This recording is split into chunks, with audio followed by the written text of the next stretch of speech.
Receita de chá verde com amora.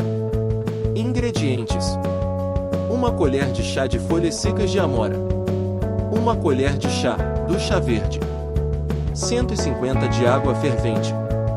Modo de preparo: colocar as folhas secas da amora e do chá verde numa xícara de chá e adicionar 150 ml de água fervente. Tapar, deixar repousar durante 10 minutos e coar antes de beber. Este chá pode ser bebido antes das refeições principais, como almoço e jantar.